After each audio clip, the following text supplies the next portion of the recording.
அரசியல் சாசன 84வது பிரிவுல சட்ட திருத்தம் பண்ணி, அதாவது 1971க்கு பிறகு மக்கள் தொகை கணக்கெடுப்பு நடந்த போதிலும் தொகுதி மறுசீரமைப்பு, அதாவது டீலிமிட்டேஷன் செய்யப்படல. 30 ஆண்டுகள் ஒத்தி வச்சாங்க. அதுக்கப்புறம் 2001ல அப்பவும் சரி இந்த மக்கள் தொகை கணக்கெடுப்பு வச்சு பண்ண முடியாது அப்படிங்கிறதுனால திரும்ப ஒரு சட்டம் திருத்தம் பண்ணி 25 ஆண்டுகள் தள்ளி வச்சாங்க. அந்த 25 ஆண்டுகள் வரக்கூடிய 2026ல முடியுது.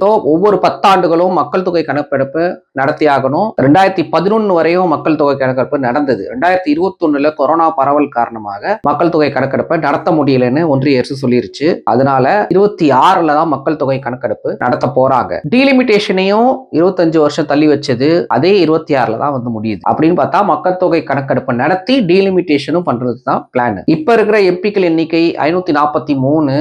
அந்த எண்ணிக்கை அப்படியே வச்சுக்கிட்டு டீலிமிட்டேஷன் பண்ணாங்கன்னா உத்தரப்பிரதேசம், மத்திய பிரதேசம், பீகார், ராஜஸ்தான் இந்த மாதிரி மாநிலங்களுக்கு மேற்கொண்டு சீட்டுகள் கிடைக்கும். ஆனா தமிழ்நாடு, கேரளா, ஆந்திரா, தெலுங்கானா, கர்நாடகா போன்ற தென் மாநிலங்களுக்கும் அதே மாதிரி மேற்கு வங்கம் உள்ளிட்ட கிழக்கு மாநிலங்களுக்கும் ஆபத்து ஏற்படும். இதை முன்கூட்டியே அறிஞ்சு முதலமைச்சர் மு.க. ஸ்டாலின் அனைத்து கட்சி கூட்டத்தை கூட்டியிருந்தாரு. மார்ச் 5ஆம் தேதி இன்றுதான் அனைத்து கட்சி கூட்டம் சென்னை தலைமைச் செயலகத்துல தாளமுத்து நடராசன் மாளிகையில நடந்தது. இதுல எந்தெந்த கட்சிகள் கலந்துகிட்டாங்கன்னு பாத்தீங்கன்னா திமுக, அதிமுக, பாமக, விசிக, காங்கிரஸ், மதிமுக, மனிதநேய மக்கள் கட்சி, மனிதநேய ஜனநாயக கட்சி, கொங்கு மக்கள் தேசிய கட்சி, தமிழக வாழ்வுரிமை கட்சி, மக்கள் நீதி மையம், தமிழக வெற்றி கழகம், இது போல 56 கட்சிகளை சேர்ந்த பிரதிநிதிகள் இதுல கலந்துகிட்டாங்க. இதுல திமுக சார்பில் அமைப்பு செயலாளர் RS பாரதி பேசியிருந்தாரு. அவர் என்ன பேசினாருங்கிறத இப்ப பார்ப்போம். திராவிட முன்னேற்ற கழகத்தினுடைய பிரதிநிதி அவர்களை கருத்துக்களை சொல்வதற்கு முதலமைச்சர் அவர்களுக்கும் அமைச்சர் பெருமக்களுக்கும்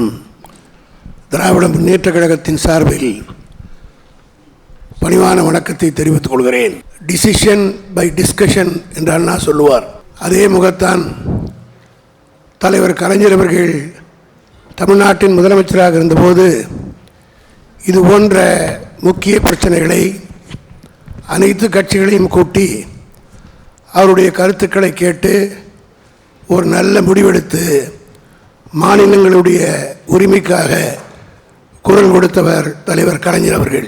அதே வகையில் இன்று தாங்கள் முதலமைச்சராக இருக்கிற இந்த காலகட்டத்தில் அண்ணா குறிப்பிட்டதைப் போல விவாதித்து ஒரு முடிவெடுக்க வேண்டும் என்ற எண்ணத்தோடு அங்கீகரிக்கப்பட்ட அனைத்து கட்சிகளையும் கூட்டி ஒரு சிறப்பான முடிவை எடுக்கின்ற இந்த நல்ல முயற்சியை திராவிட முன்னேற்ற கழகத்தின் சார்பில் நான் மனதார பாராட்டி தமிழக அரசு எடுக்கின்ற முடிவுக்கு திராவிட முன்னேற்ற கழகம் முழு ஆதரவையும் வழங்கும் என்பதை தெரிவித்துக் கொள்கிறேன். எதிர்கட்சியான அதிமுக சார்பில் அமைப்பு செயலாளரான முன்னாள் எம்எல்ஏ டி. ஜெயக்குமார் அவர் பேசியிருந்தாரு. அவர் என்ன பேசியிருக்காரு அப்படிங்கறதை இப்ப பார்ப்போம். அனைத்து இந்திய அண்ணா திராவிட முன்னேற்ற கழகத்தினுடைய மாண்புமிகு முதலமைச்சர் அவர்களுக்கும் அனைத்து கட்சி தலைவர்கள் மற்றும் மாண்புமிகு அமைச்சர் பெருமக்களுக்கு அரசினுடைய அதிகாரிகள் அனைவருக்கும் முதலிலே எங்களுடைய வணக்கத்தை தெரிவித்துக் கொள்கின்றோம். மக்களவை தொகுதி வரையறை 1971 மக்கள் தொகை கணக்கெடுப்பின் அடிப்படையில் அனுமதிக்கப்பட்டது. தமிழ்நாடு போன்ற தென் மாநிலங்கள் கடுமையாக முயற்சி செய்து மக்கள் தொகை கட்டுப்படுத்தியுள்ளன. ஆனால் இதே போன்ற கடும் முயற்சிகளை வட மாநிலங்கள் செய்யாததால் அம்மாநிலங்களில் மக்கள் தொகை உயர்ந்துள்ளது.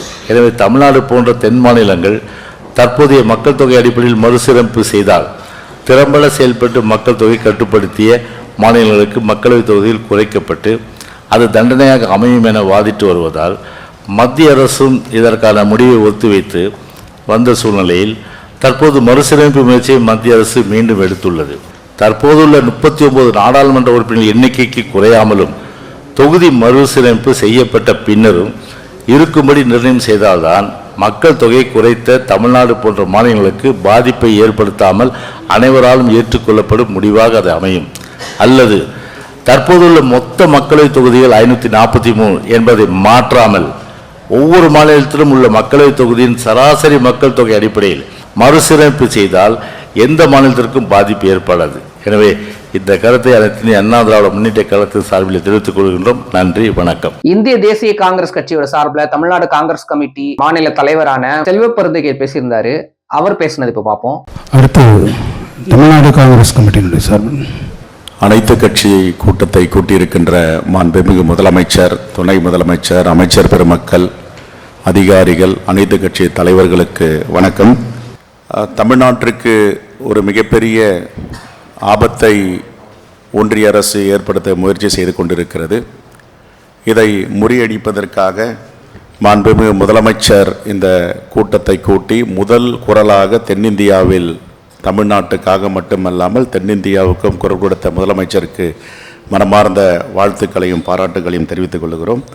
ஒன்றிய உள்துறை அமைச்சர் தமிழ்நாட்டில் பேசும்போது சொல்லுகிறார், தமிழ்நாட்டிற்கு எந்தவித மாற்றமும் இருக்காது என்று சொல்வதை சில கட்சிகள் வழிமொழிகின்றன. நான் கேட்கிறேன், தமிழ்நாட்டிற்கு மாற்றம் இல்லை என்றால் உத்தரப்பிரதேசத்திற்கும் ராஜஸ்தானுக்கும் மத்திய பிரதேசத்திற்கும் பீகாருக்கும் உயர்த்த மாட்டோம் என்று எந்த இடத்திலும் சொல்லவில்லை. ஆகவே அவர்கள் என்ன திட்டமிடுகிறார்கள் என்பதை அனைவரும் அறிவோம். ஆகவே நாம் தமிழ்நாடு முதலமைச்சரோடு சேர்ந்து அவர் எடுக்கும் முடிவுகளுக்கு தமிழ்நாட்டு உரிமை காக்க அனைவரும் ஒத்துழைப்போம். மாண்புமிகு முதலமைச்சர் முன்மொழிந்ததை நாங்கள் வழிமொழிகிறோம். மக்கள் நீதி மய்யம் கட்சி சார்பில் அதோட தலைவர் நடிகர் கமல்ஹாசன் பேசியிருந்தாரு. அவர் என்ன பேசியிருக்காருன்னு பார்ப்போம். மக்கள் தொகை அடிப்படையிலான மறுசீரமைப்பு என்பது தமிழ்நாட்டிற்கு மட்டுமல்ல, ஆந்திரா, கர்நாடகா, கேரளா, பஞ்சாப், ஒடிசா, மேற்கு வங்கம், ஹிமாச்சல், உத்தரகண்ட், வடகிழக்கு மாநிலங்களும் பலத்த சேதத்தை ஏற்படுத்த வல்லது என்பதை உணர்ந்து அனைத்து கட்சி கூட்டத்திற்கு ஏற்பாடு செய்திருக்கும் மாண்புமிகு தமிழ்நாடு முதல்வர் திரு மு.க. ஸ்டாலின் அவர்களுக்கும் தமிழ்நாட்டின் பிற கட்சிகளையும் நான் மனதார பாராட்டுகிறேன்.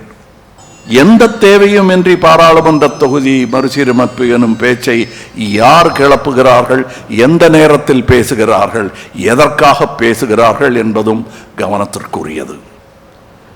மாநிலங்கள் உரிமைகளில் தலையிடுவதும் வருடாந்திர பட்ஜெட்டில் தேர்தல் வரவிருக்கும் மாநிலங்களுக்கு மட்டுமே அதிக நிதி ஒதுக்குவதும் தமிழ்நாட்டிற்கான நியாயமான நிதி பகிர்வை மறுப்பதும் பேரிடர் காலங்களில் நமது கூக்குரலுக்கு செவி சாய்க்காததும் மும்மொழி கொள்கை எனும் பெயரில் ஹிந்தியை திணிப்பதும் எம் பேச்சை கேட்டால்தான் நிதி தருவேன் எனும் மிரட்டுவதும் ஒரு ஒன்றிய அரசின் செயலாக தெரியவில்லை.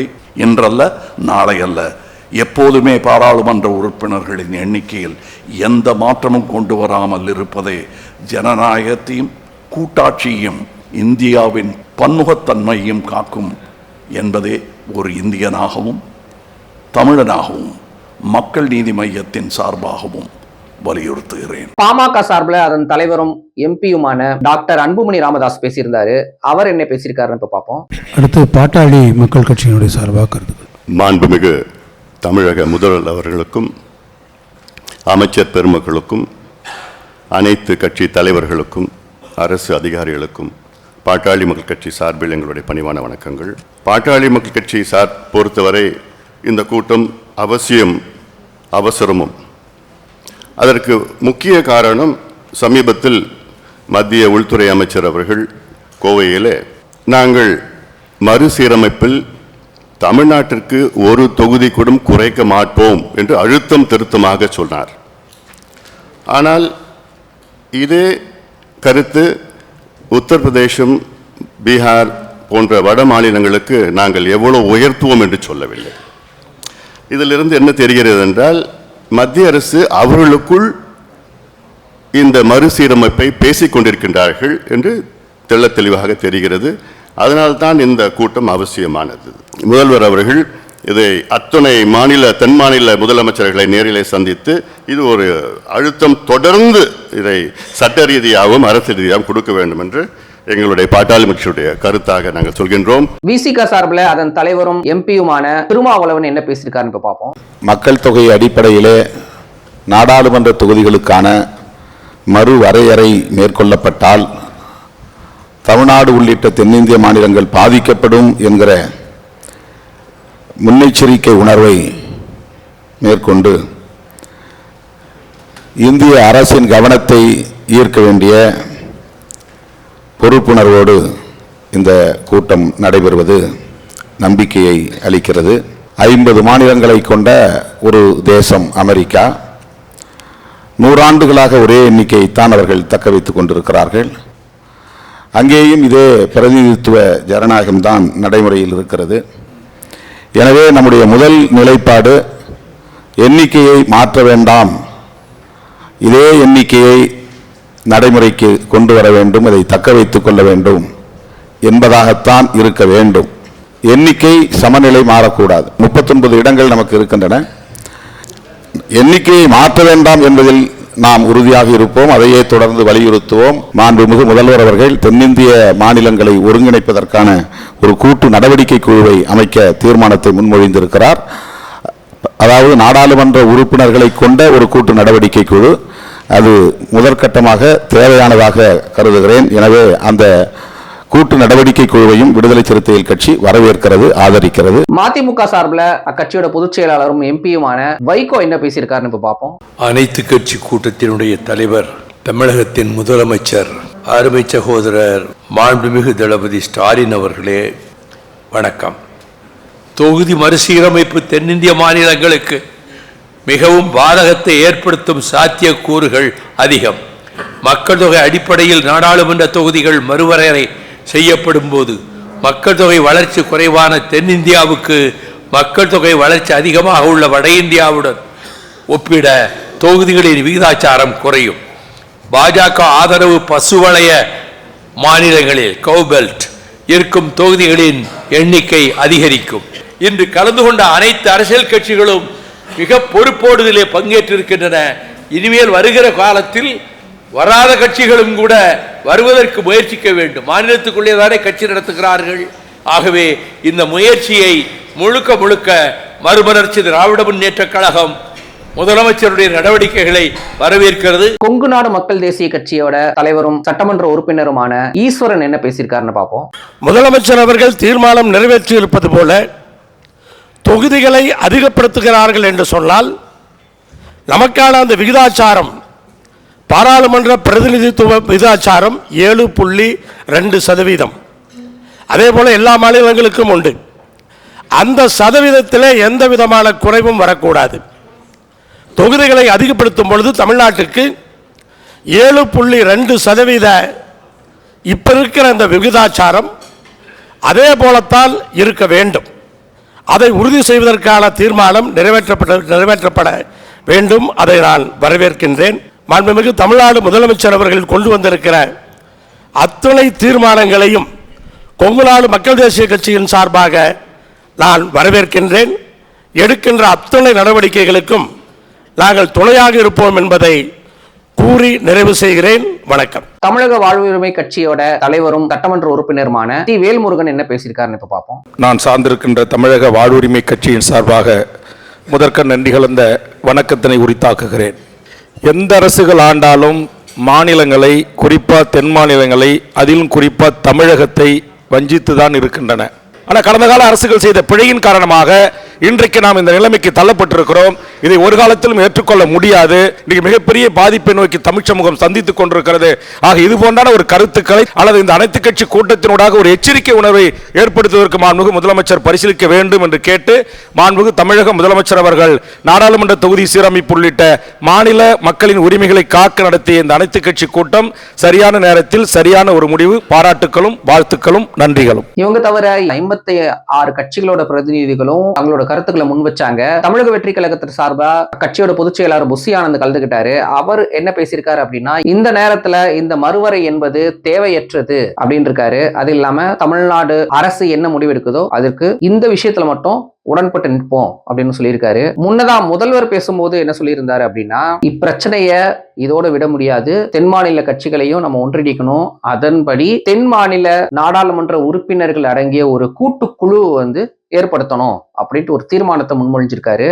அந்த தீர்மானத்தை எல்லாருமே வழிமொழிஞ்சிருக்காங்க. தமிழ்நாடு மிகப்பெரிய உரிமை போராட்டத்தை நடத்த வேண்டிய நிலைமைக்கு தள்ளப்பட்டிருக்கிறத உணர்த்துறதுக்காக தான் இந்த அனைத்து கட்சி கூட்டத்தை ஏற்பாடு செஞ்சிருக்கிறோம். தொகுதி மறுசீரமைப்பு என்னும் கத்தி தென்னிந்தியாவோட தலைக்கு மேல தொங்கிக்கிட்டு இருக்கு. இதனால தமிழ்நாடு கடுமையா பாதிக்கப்பட்டிருக்கு. 2026 மேலும் 30 ஆண்டுகளுக்கு நீட்டிக்கப்படும் என்று மாண்புமிகு பிரதமர் அவர்கள் நாடாளுமன்றத்தில் உறுதி அளிக்க வேண்டும். இக்கோரிக்கைகளையும் அவை சார்ந்த போராட்டத்தை முன்னெடுத்து செல்லவும் மக்கள் மத்தியில் இப்பிரச்சனை குறித்த விழிப்புணர்வை ஏற்படுத்திடவும் தமிழ்நாடு உள்ளிட்ட தென் மாநிலங்களிலிருந்து நாடாளுமன்ற உறுப்பினர்களை கொண்ட கட்சிகளின் பிரதிநிதிகள் அடங்கிய கூட்டு நடவடிக்கை குழு ஒன்றை அமைத்திடவும் அதற்கான முறையான அழைப்பை மேற்படு கட்சிகளுக்கு அனுப்பி வைக்கவும் இக்கூட்டம் தீர்மானிக்கிறது. இதுல கலந்து கொள்ளாது அப்படின்னு பாத்தீங்கன்னா பாஜகவும் அதோட கூட்டணியில இருக்கிற தமாக உள்ளிட்ட சில கட்சிகளும் தான். பாமகவும் கூட்டணியில இருந்தாலும் இந்த விஷயத்துல அவங்க மத்திய அரசோட பாஜகவோட வேறுபடுறாங்க. சோ அவங்க கலந்துக்கிட்டாங்க. மொத்தத்துல இந்த பிரச்சனையை இப்ப முறையா இந்தியாவிலேயே தமிழ்நாடு தான் இந்த பிரச்சனையும் கையில் எடுத்திருக்கு. பல்வேறு பிரச்சனைகள்ல பல்வேறு விவகாரங்கள்ல முன்னிலையில தமிழகம் தான் நிக்குது. சோ இதுலயும் தமிழகம் தான் முன்னிலையில போகுது. நம்மளுக்கு பின்னாடி ஒவ்வொரு தென் மாநிலங்களா அணிதிரண்டு வரும். அதே மாதிரி மேற்கு வங்கம் உள்ளிட்ட கிழக்கு மாநிலங்களும் அணிதிரண்டு வரும்னு நம்புவோம். ஒருவேளை டீலிமிட்டேஷன் 543 தாண்டி 848 போச்சுன்னா தமிழ்நாட்டுக்கு அதே 7.1% இப்ப இருக்கிற அதே ரேஷியோல தான் கிடைக்கணும்ங்கிற மாதிரி எல்லா கட்சிகளையும் பேசினாங்க. என்ன முடிவெடுக்க போறாங்க ஒன்றிய அரசு அப்படிங்கறத நம்ம பொறுத்திருந்து பார்ப்போம். தமிழக கட்சிகளும் தென் மாநிலங்களும் என்ன பண்ண போறாங்க இந்த விஷயத்துல அப்படிங்கிறதையும் நம்ம பொறுத்திருந்து பார்ப்போம்.